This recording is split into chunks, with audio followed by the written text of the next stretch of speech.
Nabi Nuh AS termasuk dalam Nabi dan Rasul pilihan Allah SWT karena ketabahan dan keteguhan hatinya yang luar biasa.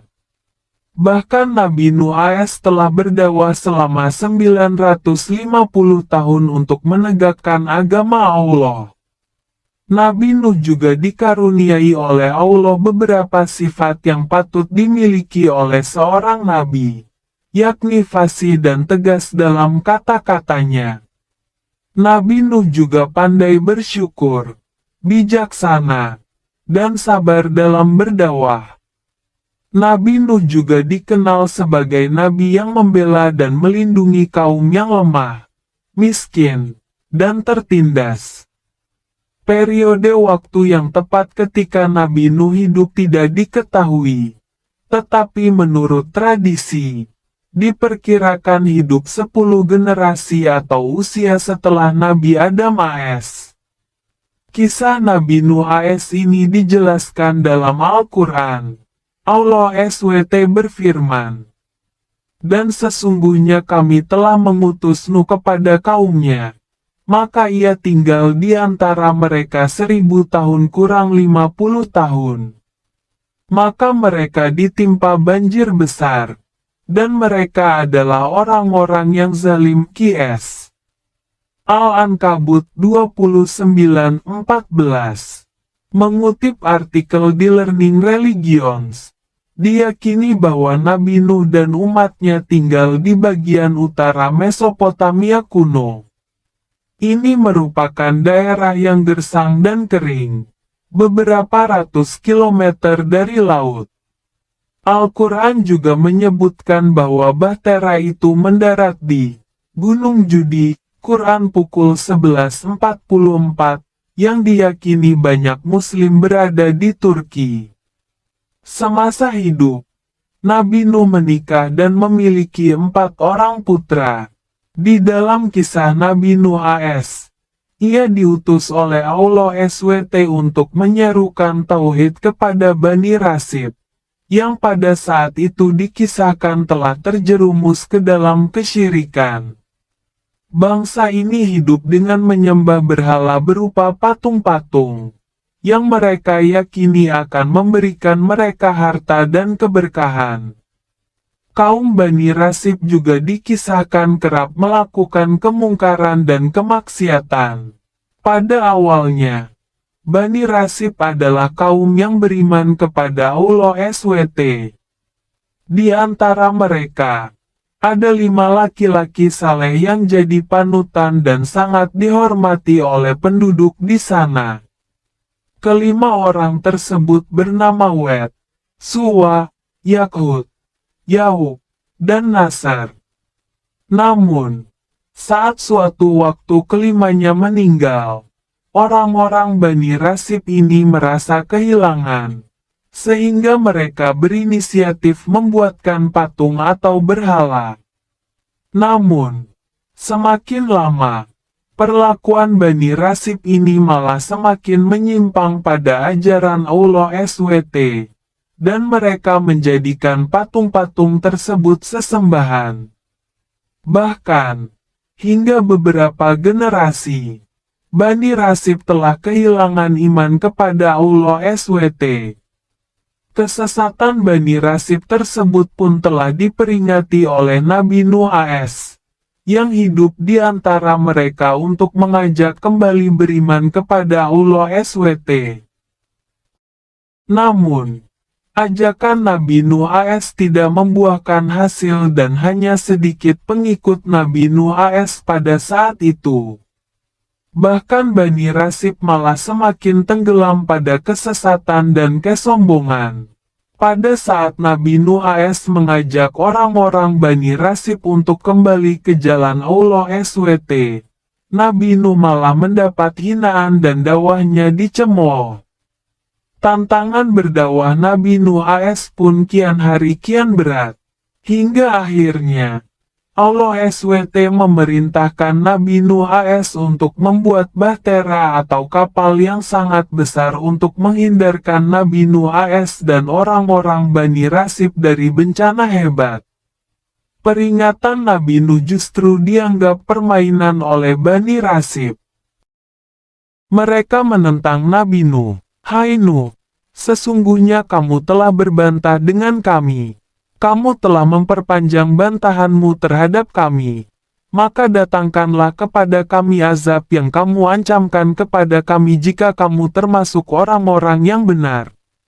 Nabi Nuh kemudian menjawab, hanyalah Allah yang akan mendatangkan azab itu kepadamu jika Dia menghendaki.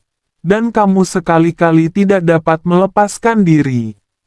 Usai menerima perintah Allah untuk membuat sebuah kapal, Nabi Nuh kemudian mengumpulkan para pengikutnya dan mereka mulai membuat kapal. Namun, apa yang dilakukan oleh Nabi Nuh dan pengikutnya ternyata malah menjadi bahan ejekan dan cemoohan. Nabi Nuh berkata kepada mereka yang mencemoohnya, jika sekarang kalian mengejekku dan orang-orang yang bersamaku, sebentar lagi kami akan mengejek kalian karena aku tahu siksaan dan kebinasaan yang bakal menimpa kalian. Sehingga kalian tahu siapa yang akan ditimpa siksaan yang menghinakan di dunia seperti siksaan yang kekal akan menimpa di akhirat. Bahtera pun kemudian usai dibuat dan Nabi Nuh dan pengikutnya menyiapkan semua perbekalan. Tak hanya itu saja, Allah juga memerintahkan Nabi Nuh untuk membawa berbagai hewan yang berpasangan, jantan, dan betina. Pada saat semua perbekalan sudah siap, Nabi Nuh pun berkata kepada pengikutnya, naiklah ke dalam kapal dengan menyebut nama Allah di waktu berlayar dan berlabuh. Sesungguhnya, Allah Maha Pengampun lagi Maha Penyayang. Allah kemudian berfirman, maka kami bukakan pintu-pintu langit dengan air yang tercurah. Kami jadikan bumi memancarkan beberapa mata air. Lalu bertemulah air-air itu untuk suatu urusan yang sungguh telah ditetapkan. Tak lama, hujan pun turun selama 40 hari 40 malam yang kemudian membuat bencana banjir besar melanda seluruh kota dan desa. Akibat bencana ini, jeritan dan tangisan manusia terdengar di mana-mana. Karena meluapnya air, mereka kemudian panik karena kemanapun mereka berlari. Air mengejar dan menenggelamkan mereka. Pada saat itu, tak ada tempat berlindung dari banjir yang dahsyat itu, kecuali kapal Nabi Nuh yang telah terisi penuh orang mukmin dan pasangan makhluk yang diselamatkan oleh Nabi Nuh atas perintah Allah. Bani Rasib pun benar-benar telah hancur tersapu banjir yang maha dahsyat tersebut. Namun, pada saat bencana besar ini, Nabi Nuh juga kehilangan anaknya yang bernama Kanan. Anaknya tersebut bahkan telah ia perintahkan untuk segera menaiki kapal, bersama kerabat dan pengikutnya. Namun, pada saat bencana besar ini, Nabi Nuh juga kehilangan anaknya yang bernama Kanan. Anaknya tersebut bahkan telah ia perintahkan untuk segera menaiki kapal, bersama kerabat dan pengikutnya. Namun, Kanan malah menolaknya dan memilih mencari perlindungan ke gunung yang ia yakini mampu menyelamatkannya dari air bah. Nabi Nuh begitu sedih dengan sikap keras kepala anaknya.